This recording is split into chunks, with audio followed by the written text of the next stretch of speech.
এই বাংলার বুকে এখন যে সনাতন ধর্মের যত নির্যাতন, যত নিপীড়িত, রাগ করবেন না আমার কথাটায়, আমি কোনো রাজনীতি ভাষণ দিচ্ছি না, বাস্তবটা কি তুলে ধরবো। কি এটা ধরা যাবে না? বাস্তব কথাটা বলা যাবে না? না যাবে না? আচ্ছা বলুন তো, কতজন সাধু নেমে এসছে আছে? শব্দ কিসের?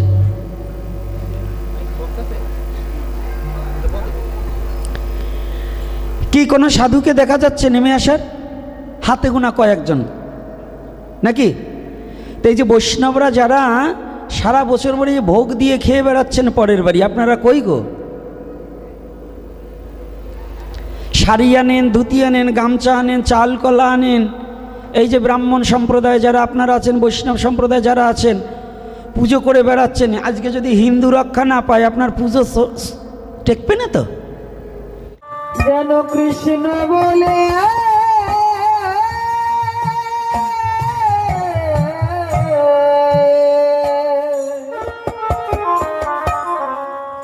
কাঁদিতে, এজন্য ওই 100 বাদ দিলাম।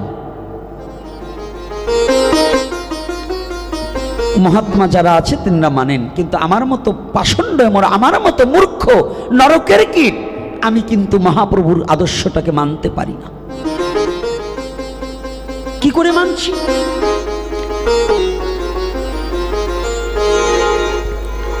সনাতনীর একটা ভোট কম্বল গায়ে ছিল, মহাপ্রভু বারে বারে তাকালো।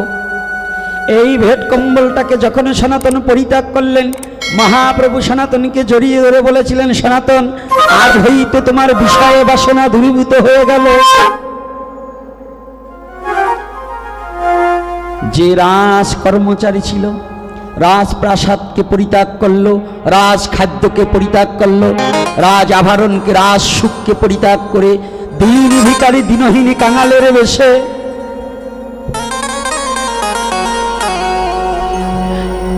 আজকে সনাতনের অবস্থাটা কেমন? আজকে সনাতনের অবস্থাটা কেমন গো?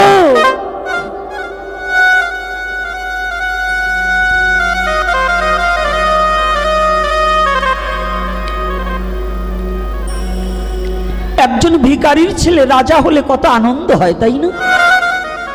আনন্দ হয় না বাবা?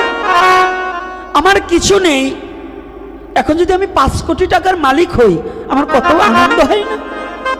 আচ্ছা বলুন তো, যে ব্যক্তি 5 কোটি টাকা নয় 500 কোটি টাকার মালিক, সে যদি আজ পরের দ্বারে ভিক্ষা করতে হয়, তার অবস্থাটা কেমন হয়?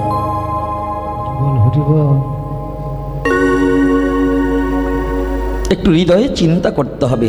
সনাতন ধর্ম দর্শনের দ্বারা বুঝাতে চাই, কোনো গল্প নয়, বাস্তব। আর বাস্তব বড়ই কঠিন।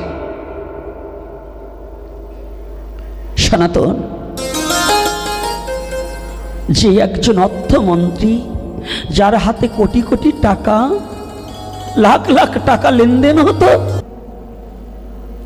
যে কোটি কোটি টাকা লেনদেন করতেন, সেই সনাতন সমস্ত কিছু পরিত্যাগ করে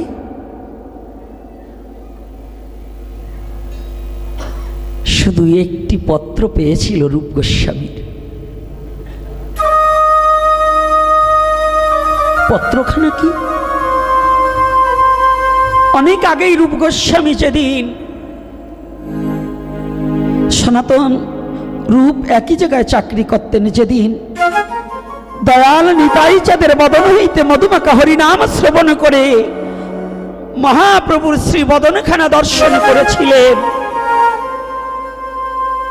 সেদিন হতেই রূপ আমার গৌরের চরণে নিজেকে সমর্পণ করে দিয়েছে।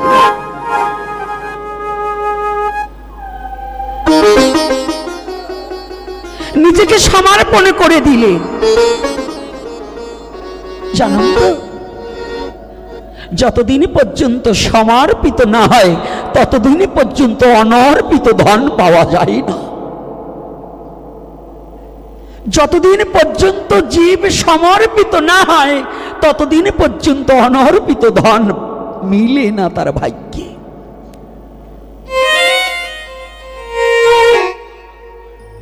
সমর্পিত কয়েক প্রকার, দেশকাল পাত্র বিবেচনা করে প্রথম সমর্পিত হচ্ছে স্থূলের জগতে নিজেকে যার যার পিতামাতার চরণে সমর্পণ করা। নারী সমর্পণ করবে তার স্বামীর চরণে, পুরুষ এবং নারী উভয় মিলে সমর্পণ করবে জগতে স্বামীর চরণে। আর এই জগৎ স্বামীর কাছে যাওয়ার আগে সদ্গুরুর চরণে নিজেকে সমর্পণ করা। হরিবল হরিবল। এই জন্য শাস্ত্রে বলছে আগে সমর্পিত হও তবে অনার্পিত পাও। যতদিন পর্যন্ত তুমি সমর্পিত না হবে ততদিন পর্যন্ত তুমি অনার্পিত ধন কোনোদিনই খুঁজে পাবে না। কথাগুলো বোঝা যায়?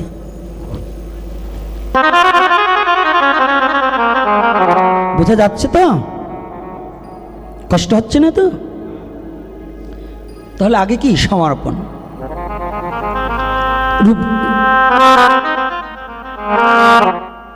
রূপের নাম ছিল কি? রূপের নাম ছিল কি? দবির ঘাস। আর সাকর মল্লিক থেকে হলেন সনাতন। জানা আছে? আপনাদের তো জানা আছে, আমার অনেক সময় ভুলে যাই তো, তাই কৃপা করে বলে দেবেন। রূপ গিয়ে বললেন রাজ কর্মচারী রাজকর্মকে পরিত্যাগ করে রূপ আগেই বৃন্দাবনে চলে গেলেন। বৃন্দাবন থেকে একখানা পত্র লেখে পাঠিয়ে দিলেন। বয়সের দিকে বড় সনাতন, বয়সের দিক দিয়ে বড় কে? সনাতন। ভজনের দিক দিয়ে বড় রূপ। রূপ একখানা পত্র লেখে পাঠিয়ে দিলেন, দাদা দাদা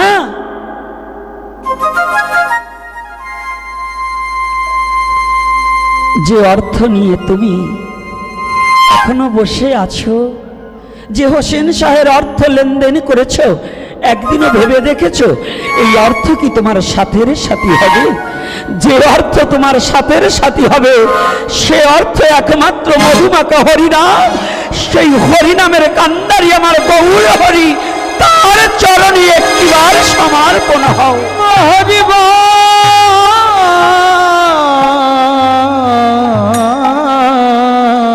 একটা জলের বোতল। হরিব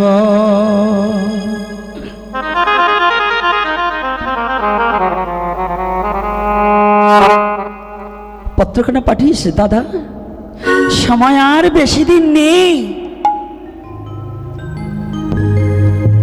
ভবপারের কান্ডারি আমার গৌর হরি, তার চরণে একটিবার শরণাপন্ন হও। পত্রখানা পেয়ে সনাতন উন্মাদ হয়ে গিয়েছিলেন, সকলের জানা আছে, আমি অত বিস্তারিত বলবো না। সেই সনাতন রূপ সমস্ত কিছু পরিত্যাগ করে দিলেন,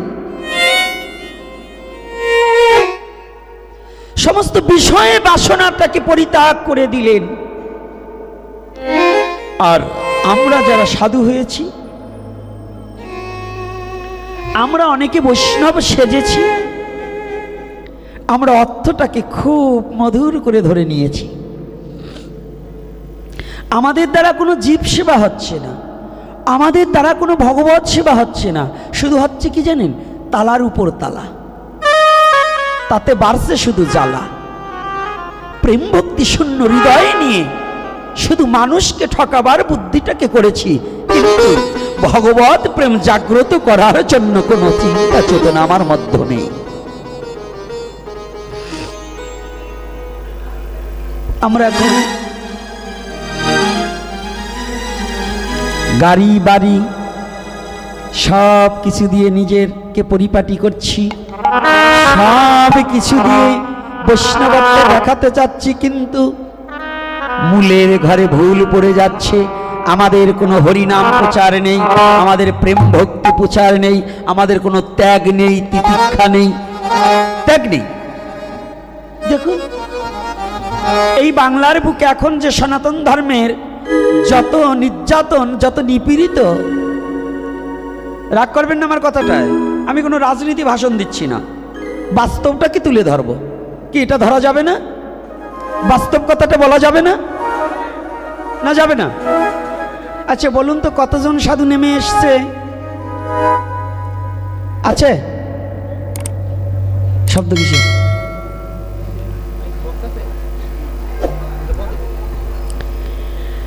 কি কোনো সাধুকে দেখা যাচ্ছে নেমে আসার? হাতে গোনা কয়েকজন নাকি? তো এই যে বৈষ্ণবরা যারা সারা বছর ভরে ভোগ দিয়ে খেয়ে বেড়াচ্ছেন পরের বাড়ি, আপনারা কই গো? শাড়ি আনেন, ধুতি আনেন, গামছা আনেন, চাল কলা আনেন। এই যে ব্রাহ্মণ সম্প্রদায় যারা আপনারা আছেন, বৈষ্ণব সম্প্রদায় যারা আছেন, পুজো করে বেড়াচ্ছেন। আজকে যদি হিন্দু রক্ষা না পায় আপনার পুজো টেকবে না তো? কাঁসা দিয়ে রাস্তাঘাটে চলতে পারবেন তো? কি বলছি, কতটা কি কানে যাচ্ছে তো? যদি আজকে নিজের জাতি রক্ষা না পায় তাহলে মালা তিলক ধুতি পইতে কিছু ঠিক থাকবে না, নি থাকবে? তাহলে কি আগে নিজের জাতির চিন্তাটা একটু করা দরকার নয়? তা আজকে যারা উটলা গুছাচ্ছেন ঘরে বসে বসে,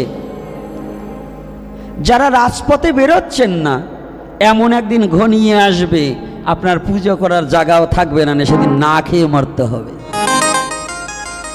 সেদিন ভোগ দেওয়ার জায়গা খুঁজে পাবেন না নে। এজন্য নিজ স্বার্থটাকে পরিত্যাগ করে পরের তরে সাধু হবে সেই, পরহিত রতইতা যেই। হরিবল হরিবল। সাধু হবে কে? ছোট করে পরহিত রতইতা, পরের হিত কামনা।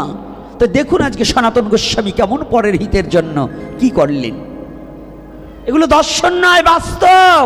এগুলো ইতিহাস নয়, এটা পৌরাণিক কাহিনী নয়, এটা কোনো কাহিনী নয়, এটা বাস্তবতার সাথে সনাতন ধর্ম চলে। সনাতন ধর্ম কারো গল্পের ধর্ম নয়, সনাতন ধর্ম কারো ব্যক্তিগত ধর্ম নয়, সনাতন ধর্ম বিশ্ব জগৎ জীবের ধর্ম। সনাতন ধর্ম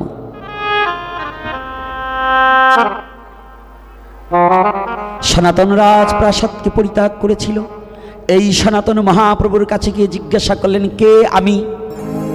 আমি কার? প্রভু একটিবার কৃপা করে তুমি খুলে বলো আমি কে? আমি যদি কোনো বস্তু হয়ে থাকি তাহলে আমি কার? এই বক্সের, এটা কি বক্স? মনিটর। এই মনিটরের মালিক কে? ওরা। তাহলে এই মনিটরটা নষ্ট কেন? নিশ্চয়ই এটা যত্ন হচ্ছে না, তাই তো? যত্ন হলে ওটা নষ্ট হতে পারতো না। তাহলে আমাদের মানব জীবন, আমি কে? তাহলে আমি যদি কে হয়ে থাকি তাহলে আমি কার? আর যদি আমি কারো হয়ে থাকি তাহলে আমার দুঃখ কেন? কি বাবা, এর চেয়ে আর ক্লিয়ার করে বুঝাবার মতো যোগ্যতা আমার নেই।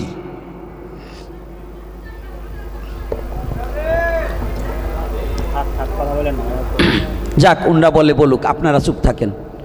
অগো ভগবান ওই চিল্লাবার জন্যই জন্ম দিয়েছে। রাধে রাধে। ওই মাটির একটু আলাদা জায়গায় টানছে তো, তাই। হ্যাঁ, তো এইবার দেখুন কে আমি?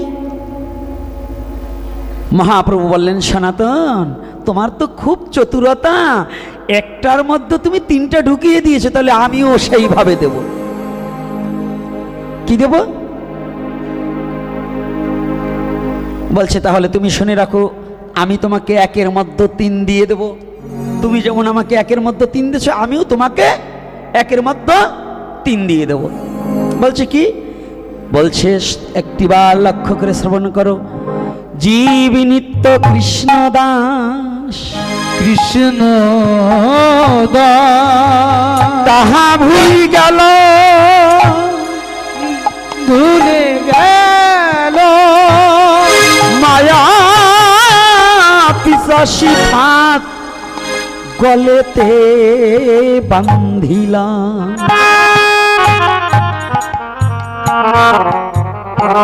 সনাতন তুমি আর কেহ নয়, তুমি জীব। তুমি মানুষ নয়, তুমি জীব। তুমি জ্বর নয়, তুমি জীব। তুমি কার? সনাতন এতদিন পরে তুমি চরম একটা কথা জিজ্ঞাসা করেছো বাবা। জানো জগতে সবাই আমার কাছে আসে, কেউ আমার কাছে এমন কথা জিজ্ঞাসা করে না যে তুমি কার, আমি কার। ও সনাতন, এই ব্রহ্মাণ্ডটা একমাত্র তুমি কার আমাকে প্রশ্ন করেছো না? তুমি কার জানো? তুমি আর কেহ নয়। এই ব্রহ্মাণ্ডের সমস্ত জীবই যখন কৃষ্ণের হয়ে যায়, কৃষ্ণের দাসত্ব স্বীকার যে করিতে পারে,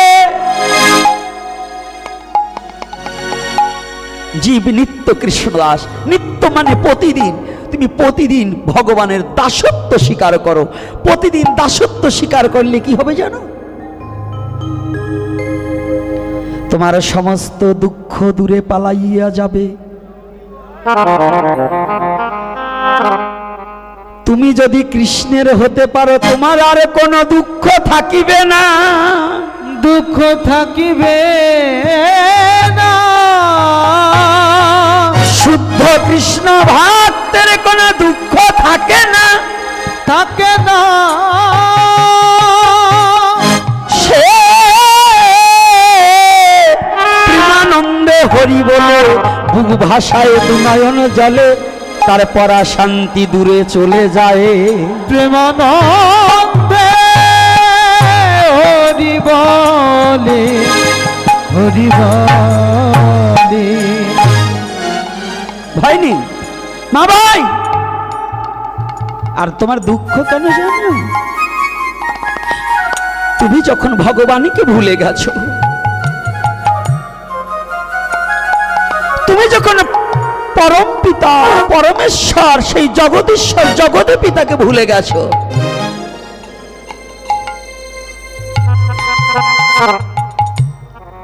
তখনই তোমাকে মায়া এসে গ্রাস করেছে। আর যখন মায়া এসে গ্রাস করেছে না,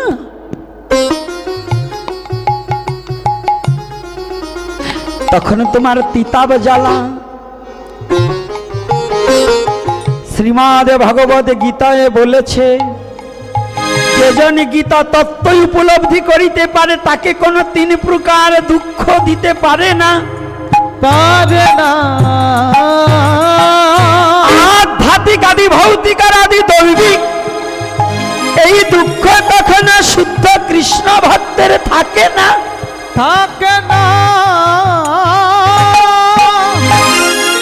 যদি তুমি তোমার দুঃখ দূর করিতে চাও, তুমি কৃষ্ণের নিত্য দাস হয়ে যাও। হবে নিত্য দাস। দাসের লক্ষণ কি? দাসের লক্ষণ কি?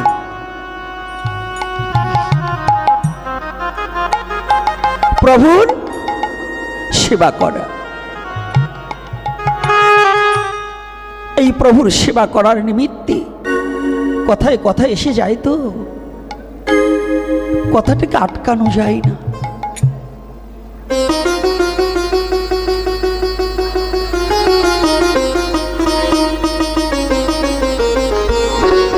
এই দাসের লক্ষণ হচ্ছে প্রভুর সেবা করা।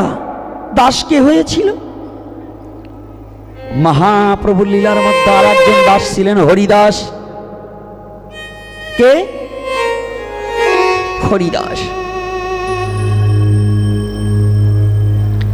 হরিদাসকে মহাপ্রভু নিজে সব কিছু দিতে চেয়েছিল, হরিদাস কোনো কিছু গ্রহণ করেনি। শেষের দিন হরিদাসকে মহাপ্রভু নিজে বললেন, আজ তুমি চেয়ে নাও, তুমি যাহা চাবে আমি আজ তোমাকে হাসি মুখে প্রাণ উজাড় করে তোমাকে দানের দুয়ার খুলে দিয়েছি, তুমি কৃপা করে চেয়ে নাও, তুমি যা চাইবে আমি তাই দেব। হরিবল হরিবল। হরিদাস বলছে, প্রভু আমি যা চাইবো তাই দেবে তো? হ্যাঁ, তুমি যা চাইবে তোমাকে তা দেব। প্রভু আমি যা চাইবো তুমি দেবে তো? হ্যাঁ হরিদাস, আজকে চেয়ে নাও। প্রভু আবারও বলো, আমি যা চাইবো তুমি দেবে তো? হ্যাঁ হরিদাস, তুমি যা চাইবে আমি তাই দেব। প্রভু,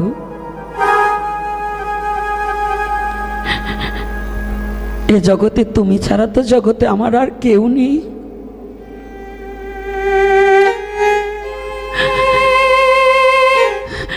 জগতে আমার মা নেই, বাবা নেই, ভাই বন্ধু কেহ নেই। তমেব মাতা চ পিতা তমেব, তমেব বন্ধু চ সখা তমেব। গৌর হরি, এ বিশ্ব জগতের মাঝে জানো সবার তো সবাই আছে,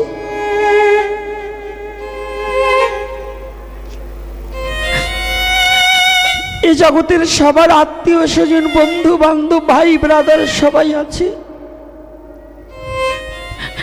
কিন্তু জানো গৌর হরি, একমাত্র তুমি ছাড়া জগতে আমার আর কেহ না।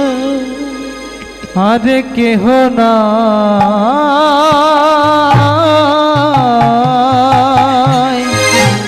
তোমার চরণ ছাড়াই আমার আর কোন দাঁড়াবার জায়গা না। দাঁড়াবার জায়গা নাই, তোমার চরণ বিনে আমার এই তাপিত পরাণে জুড়াবার কোন জায়গা নাই, জায়গা নাই।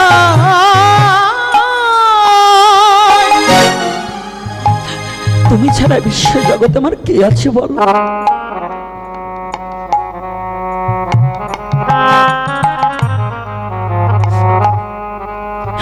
তুমি যখন আমাকে দিতে চেয়েছো না,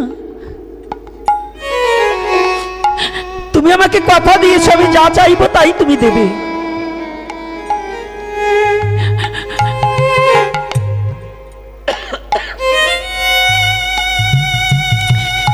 সারা জীবন আমি তোমার কাছে কিছু চাইনি, আজ আমি একটা জিনিস চেয়ে নিচ্ছি।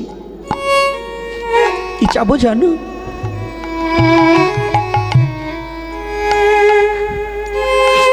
তুমি আমাকে কথা দাও, আমার তার কোনো দাঁড়াবার জায়গা নেই, তুই তোমার দুখানা রাঙা চরণ ছাড়া তুমি আমাকে আমার শেষের দিনে তোমার চরণ ছাড়া করবে না। তুমি আমাকে কথা দাও, কথা দাও, কথা দাও,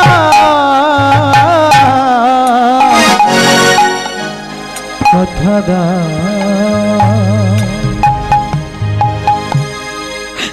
যেদিন হতে নয়নে তোমার চরণ দেখেছি, এই সেদিন হইতে চরণে যে আমি সমর্পিত হয়েছি।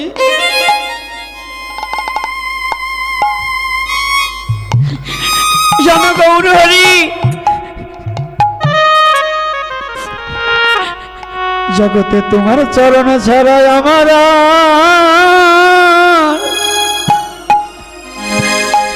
আর কি বা আছে?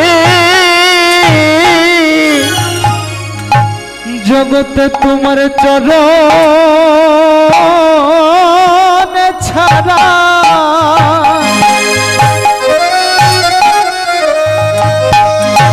আমার কি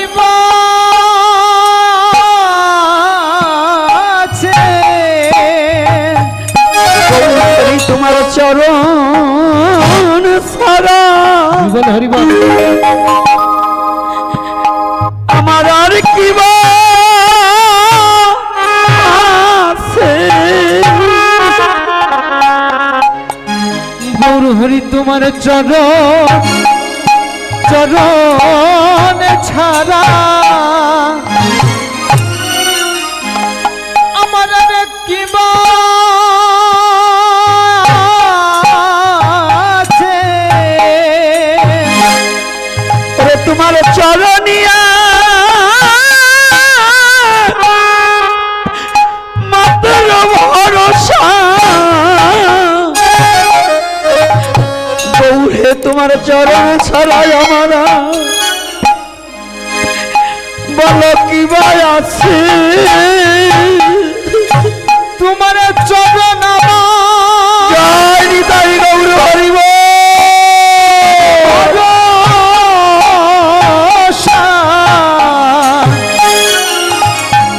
গৌর তোমার চরণ ছাড়া আমার আর কোথায় আছে? আমার আর কি বা আছে? বলো আমি কোথায় গিয়ে একটু আশ্রয় নিব? বলো বলো আমি কোথায় গিয়ে আশ্রয় নিব? ও মন আমি আশ্রয় নেব? বলো আমি কোথায় গিয়ে আমি আশ্রয় নিব? বলো কোথায় গিয়ে আমি ও মন আমি আশ্রয় নেব? জগৎ জীবের আশ্রয় মাত্র ওরে তোমার শ্রীচরণ। আমি কোথায় গিয়ে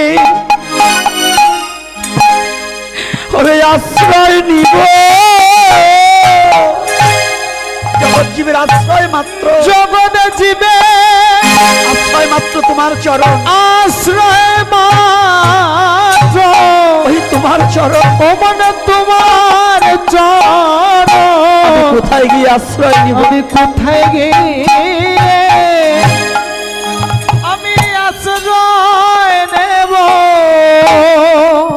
তুমি যখন আমাকে দিতে চেয়েছো গৌর হরি, তুমি আমাকে কি করবে না? তোমার চরণ ছাড়াই আমার করুণা রে, তোমার চরণ ছাড়া আমার করুণা রে। আমায় করো না রে। ওরে আমি যতই অপরাধী হই না কেন,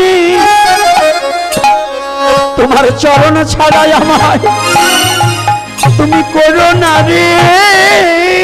যতই অপরাধী ওই আমি যত অপরাধী ও মন অপরাধী হই না কেন? তোমার চরণ ছাড়া, তোমার ওই চরণ ছাড়া আমায় করো না গো। আমি যত অপরাধী হই,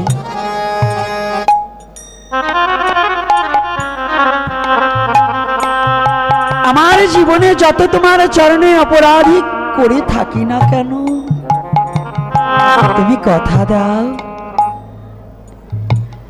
গৌরহরি, একটিবার কথা দাও, আমি যেন শেষের দিনে তোমাকে দেখতে পাই, আমি যেন তোমার চরণে দুখানা বাক্যে রাখতে পারি।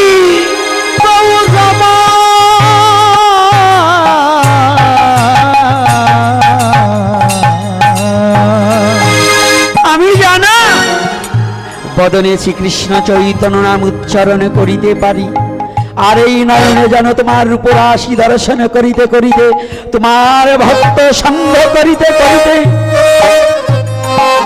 যেন আমার প্রাণ পাখি চিরতরে বিদায় নিয়ে চলে যা, চলে যা।